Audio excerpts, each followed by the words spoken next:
had a wonderful meeting on healthcare yesterday, you probably know, Bob, and so we're moving along.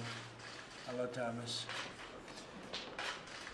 Thank you very much for being here to discuss two crucial votes taking place in Congress tomorrow on vital safety and national security legislation. We're joined by the chairman of the House Judiciary, Bob Goodlatte, friend of mine for a long time. Bob is one of the most skilled legislators in Congress, and you didn't even tell me to say that, Bob, right? And he's worked with law enforcement to write a series of critical immigration bills that will close the dangerous loopholes exploited by criminals, gang members, drug dealers, killers, terrorists. MS-13 is a prime target, bad people, and we've gotten many of them out already. You know, we're pretty much at the 50% mark. We're getting them out as fast as we can get them out. We're freeing up towns. We're actually liberating towns, if you can believe that we have to do that in the United States of America. But we're doing it, and we're doing it fast. Also with us today are Congressman Peter King, another friend, Lou Barletta. Where's Lou? Lou, another friend. So you're running for governor, Lou? Look behind you, Lou. You can make a big announcement today. Lou Barletta, an early supporter. Thank you, Lou. And David Young. Tomorrow the House will vote on the No Sanctuary for Criminals Act. It's been in the works for a long time. People have wanted it, Bob, for a long time. But we were able to get this process going, and I hope you're going to be successful. You'll be successful tomorrow with the vote? We will. Good. Which will cut federal grant money to cities that shield dangerous criminal aliens from being turned over to federal law enforcement. The House will also vote on Kate's Law, named for Kate Steinle, who was killed by an illegal immigrant and who's been deported 5 times. This law will enhance criminal penalties for those who repeatedly re-enter the country illegally. Countless innocent Americans, including the loved ones of many families in the room, and many of these families are friends of mine, great friends of mine, that I got to know over the campaign trail because they fought so hard for this. And they're with us. They've had members of their family killed by illegal immigrants and really people with multiple, in some cases, multiple deportations. I'm especially honored to be here with so many courageous families whom I did get to know so well over the past period of time. And here's one right over here, Jamil, a great, great man with a great son, great family. You lost the people that you love because our government refused to enforce our nation's immigration laws, and that's even the existing immigration laws, without new laws. That's existing immigration laws. For years, the pundits, journalists, politicians in Washington refused to hear your voices, but on Election Day 2016, your voices were heard all across the entire world, right? You better believe it. Nobody died in vain, I can tell you. Chairman Goodlatte has produced a package of truly key immigration enforcement bills. We've been waiting for these for a long time, and I want to thank you, Chairman, for doing that. Great job, and it's just perfect. This package includes the Davis-Oliver Act, whose passage I called for nearly a year ago at my inauguration speech and immigration speech, both. The immigration speech taking place in Phoenix, Arizona. The Davis-Oliver Act was named for Detective Michael Davis and Deputy Sheriff Danny Oliver, who were gunned down in the line of duty by an illegal immigrant with a criminal record and 2 prior deportations. And everybody knew this person was big, big trouble, and they begged law enforcement to get him out, and they were unable to do that. They're incredibly brave widows honored, and they're here with us, by the way, and we're honoring them today. And it's honored, where are you, please? The widow. Where is that? Here's someplace. In the back of the room? Thank you. Thank you. We're privileged to be joined by Melissa Melissa? Right here. That's what I thought. Hello, Melissa. Melissa Oliver, and I just want to say that your father was a true hero. You know that. And a great gentleman. And we miss him. You miss him. We miss him. We're calling on all members of Congress to honor grieving American families by passing these life-saving measures in the House, in the Senate, and then sending them to my desk for a very rapid signature. I promise you it will be done quickly. You don't have to wait the mandatory period. It will be very quick, Melissa, in honor of your father and others, okay? And in honor of Jamil. Thank you. It's time to support our police, to protect our families, and to save American lives. And also to start getting smart. So with that, I'd like to ask each of the families invited and some of the folks that I know that, and some I've gotten to know so well, I'd like to start with Jamil to tell just a quick story about how great your son was, perhaps what happened, so that other people can learn by it. And your son was an incredible young man, incredible student and athlete. Tell us about your son, Jamil. Yeah, in 2008, my son Jamil Shaw, we called him Jazz, was murdered by an illegal alien. That was on his third gun charge. He was in the LA County jail, was released without calling ICE. The same day he got out, he was looking for someone black to kill, part of an initiation, and the Mexican mafia had put out a directive, they said, and he was acting that out in my neighborhood. My son walking down the street, and he shot him dead in the street, shot him in the stomach, and then shot him in the head. And he was a good kid, never been in trouble, was in no gangs, never been arrested, never suspended from school. He was 3-time MVP in football, player of the year. He had a chance to go to the Olympics. That's what they said, you know, because he was really fast. He was running the 220, the 100, the 400 relay, the 440 relay, and the long jump. So he was living the dream. That was our dream, you know, and it was squashed out. And just thank you for Trump and Bob Goodlatte for doing what you guys are doing. We really appreciate it in LA, even though you don't hear about it in LA because, but a lot of people in LA support you guys 100%. Thank you, Jamil. Yep. And Jamil's son was applying to top colleges on a football scholarship. He was a great quarterback, and he was an excellent student. Yeah. And we miss him. Thank you. We miss him. Laura? Yes, thank you. My name is Laura Wilkerson, and my son Joshua was 18 years old. And in November of 2010, he was systematically tortured, brutally beaten, murdered, and then his body set on fire after death from somebody who shouldn't have been in this country. Josh was a good kid. He was just about to graduate high school, had talked about going into the service, the Air Force, like his older brother was in. He was just learning about life and loving and living. He was very kind, soft-spoken, compassionate. He was giving this kid a ride home, which is something we taught him to do, to show compassion for other people. And that's what he was doing, and this kid intentionally murdered him and set him on fire because he wanted Joshua's truck. This is not about politics. This is about safety, American safety for people. That's all it's about. Both parties should be on board with this. There shouldn't be any objection to it. Thank you so much for what you're doing. You know, as a mom, that day Josh died, I was looking for him, searching for him because he was out of pocket for a few minutes. And at the time he was being slaughtered, I was calling his cell phone, and I always will wonder, did he hear that phone ring in his pocket? Did he feel it? Did he know his mom was looking for him the minute he was leaving this earth? And you don't want any other families to have to endure this. It's about public safety. Thank you. Thank you very much. Thank you. My name is Julie Govach, and our son Spencer was 25 when he was murdered. He was a small business owner. He had his own guitar shop, and with the economy struggling, he took on a full-time job at a warehouse because he had 10 employees, and he wanted to keep them employed. So he was hardworking, never got in any trouble, was the light of our life. He had a great sense of humor. He could talk with anybody. He had friends that were 9-year-old guitar students and 70-year-old guys that would come in and talk, and he was very well loved.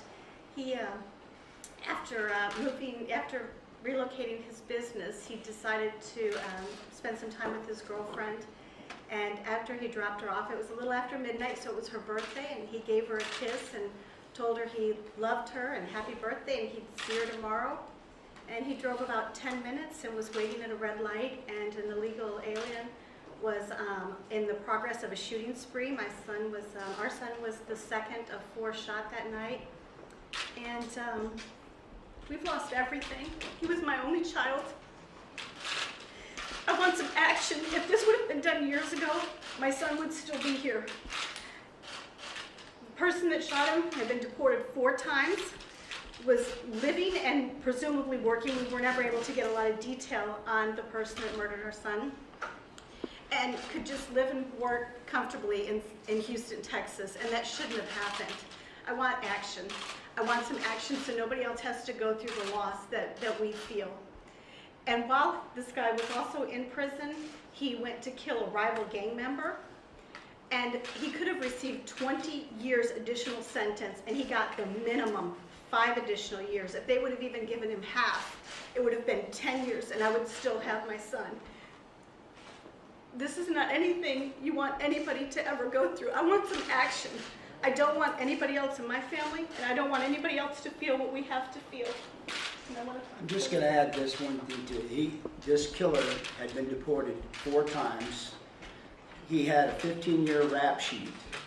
Violent burglaries. The gun that he used to kill my son was acquired, and we now know, in a burglary 2 weeks prior to this. And he was just out fun shooting. And this is what some politicians in the country have decided is acceptable for us. It's not acceptable. While these politicians are sitting at home on the holidays, all warm and cozy with their families, most of us are at the cemetery. Okay. And it's just not acceptable. Thank you.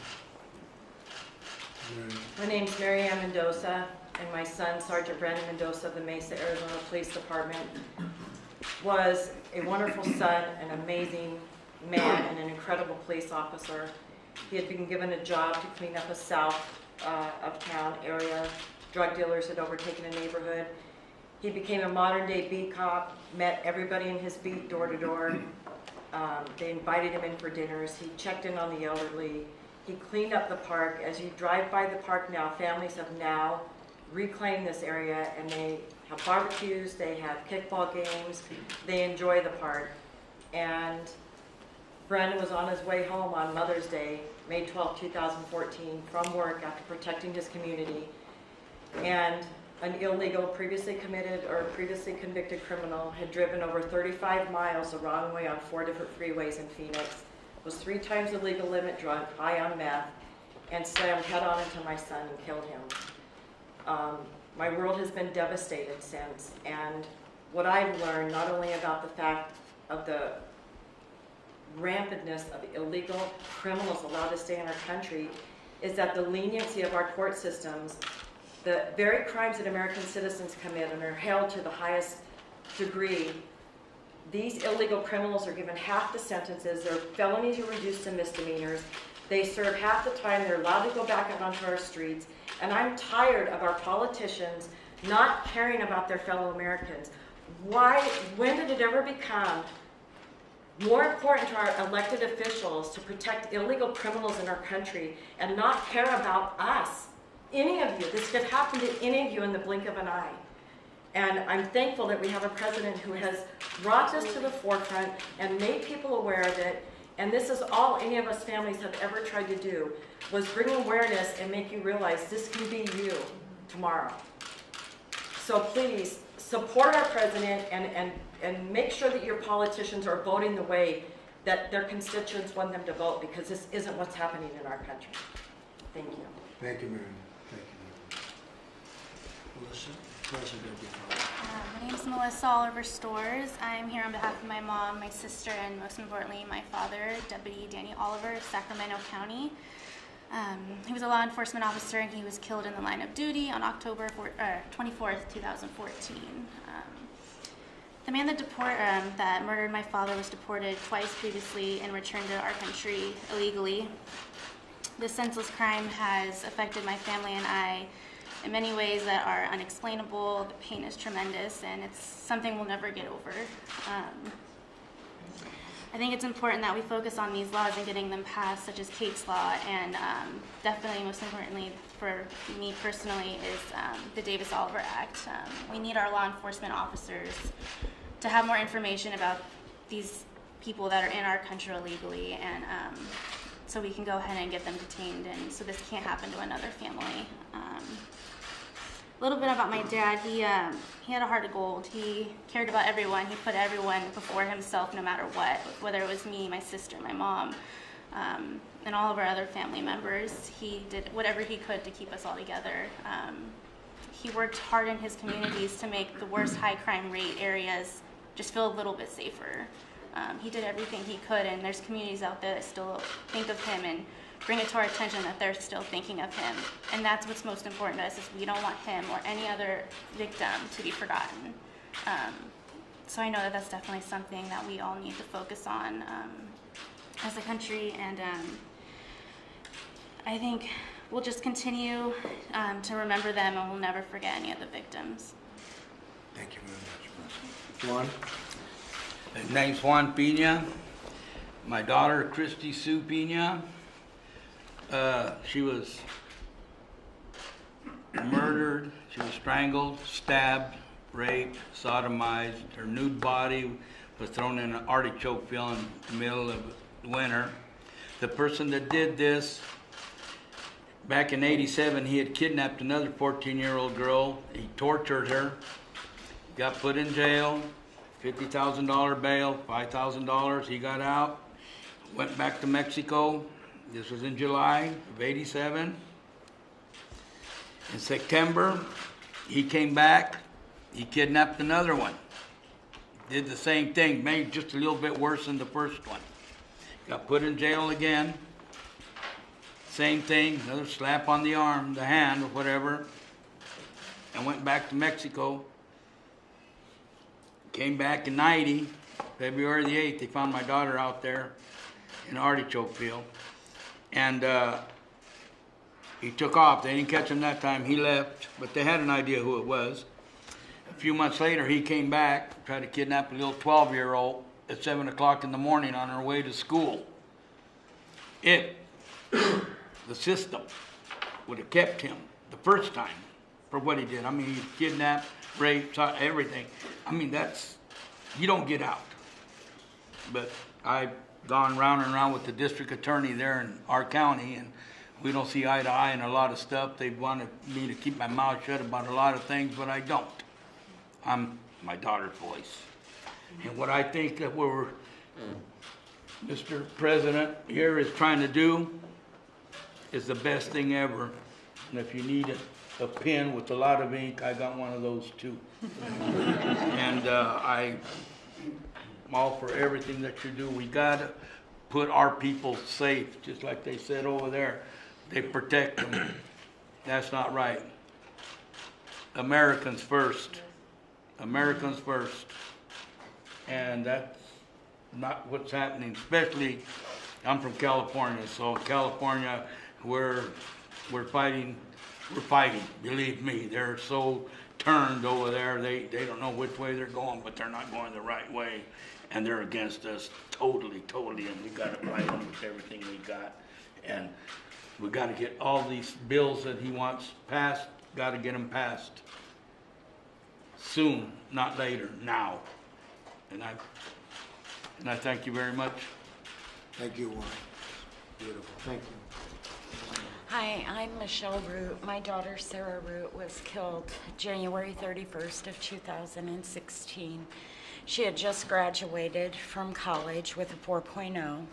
She was coming home after celebrating with some friends and stopped at a stoplight, and an illegal alien hit her going 70 plus miles an hour. He was drinking and driving, underage, street racing. He killed my daughter. She was considered brain dead on the 31st, so we always say that was her death date. She was an organ donor because she was such a giver. So her actual death date on her death certificate reads February 4th. because that's when her organs were taken. On February 4th, Ezra Mejia was sentenced with $50,000, not sentenced, made bond, $50,000. He posted $5,000 on February 5th, and he's never been seen since. This happens so often. In 11 weeks after it happened to Sarah in Omaha, Nebraska, it happened to another family. Another illegal alien hit and killed somebody while drinking and driving. I've met some incredible parents throughout all this, and we all agree something has to change. Why do we end up continuously losing someone? Why does nobody listen to us? Why does the death toll have to increase? Why do we have to continue to have victims of identity theft from illegals? Why do we have to encounter any type of violence? And I'm sorry, these laws that are trying to be passed, most of them are common sense. And until this happened to me, I thought this is what was in place. And to find out it wasn't was terrifying to me. And I am telling you, these congressmen and senators that don't vote for these laws, the blood is on their hands for the next victim and that victim's family. So let's make some changes. I thank God every day for President Trump and his support of us. I thank God every day for Congressman Young for the support I have in Iowa is incredible. It's never going to bring Sarah back. I have to be her voice, and you guys helping us get that voice out there has been incredible to our family and to Sarah. And she deserves to be known. She does not deserve to be dead. She was just starting her life at 21 years old with her criminal investigations degree that she had just gotten 15 hours prior to being killed. Now we protected Ezra Mejia. Now it's time to protect the American citizens. Thank you. Thank you very much. And everybody loves Sarah. And Sarah was the #1 student by far, they say, in her class. Graduated just prior to a horrible event, and she was the #1 student in her class. So thank you for being here. Would you like to say something, Sabina? I'm Sabina Durden. I'm better known as Dom's mom. I'm a legal immigrant, and I did it the right way. I came here knowing I wanted to be here. I had to go through certain steps, so I did that, and I'm a proud citizen now. And I had one child, my son Dominic. I brought him with me. That's all I got. He was my only child. He was a funny man. He was working for the sheriff's department in Riverside as a 911 dispatcher, wanted to become motorcycle officer and then end up in the helicopter unit for Riverside Sheriff's Department. Never had any problems with my son. He was my best friend, my only family here. I have no family left. And on July 12, 2012, an illegal from Guatemala with 2 felonies, previous deportation, 2 DUIs, always got probation for it, never really served any time, didn't think our laws mattered, didn't care, turned his truck uninsured, unlicensed, unregistered again, turned it in front of my son and hit him so hard that he threw him in a wall, broke his neck and killed him instantly. The guy tried to run away, but some Marines were behind my son and they stayed there and kept him there. And the first responders were my son's friends. They had to see his mangled body. The judge and the DA told me, don't worry, we got your back, we're gonna fight for Dominic, and told me not to go to trial. They lied to me. So we went in front of a judge that already given the killer a deal, gave him a misdemeanor without gross negligence. And somebody that wasn't supposed to be in this country, that had no right to be here, that had previous chances to leave, to stay out, and they had chances to keep him locked up, received 9 years, 9 months, and 5-year probation. and he served 35 days. If any one of us hurt somebody, steal something, we get more time than that. And Mr. President, since I had no family left, I wanted to commit suicide. My fiance didn't know. I wanted to go. I wanted to be with my son. And on June 16th, when you came down that escalator, and you mentioned those words, illegal immigration, I was walking through my living room and I dropped to my knees. Because it was my little sign from God, you're not doing anything, you stay around. And then a month later, I met you personally in Los Angeles, where you were the only one that ever met with us and became our voice. So you're not only my hero, my president, you are my lifesaver. I wouldn't be here without you. Thank you. Thank you very much. And we need to pass these two laws. They need to be passed in Senate. And I want to end with this. Like Michelle said, anybody who votes against or doesn't vote on these laws that protect your families, your future generations, your grandkids. I have no grandkids. I will never have any. Sign these laws. Protect our people first. Let Americans be first, and don't worry so much about others. Americans first, your children first, their future first. Stop wasting time. Sign these bills, please. Thank you. Thank you. Thank you very much.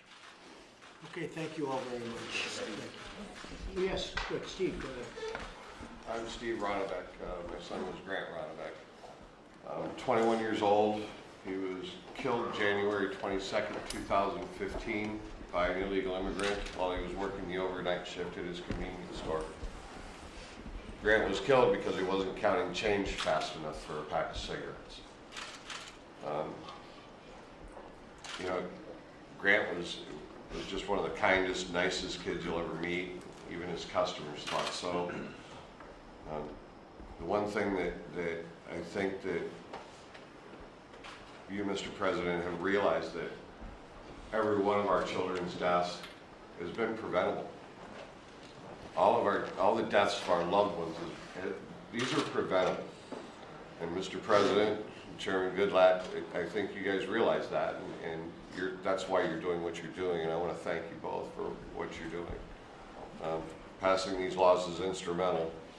I don't think I would wish the devastation that we've felt every day on anyone.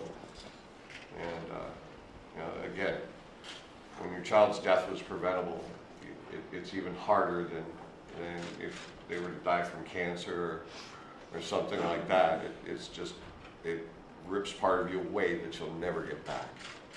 So I want to thank you both for what you're doing and everything you have done. Thank you, Steve. And the fact is, you're right. They were all preventable. Every one in this room. Totally preventable. And I appreciate you very much being here. Thank you very much. And thank you to all. Thank you all. Thank you very much. Thank you.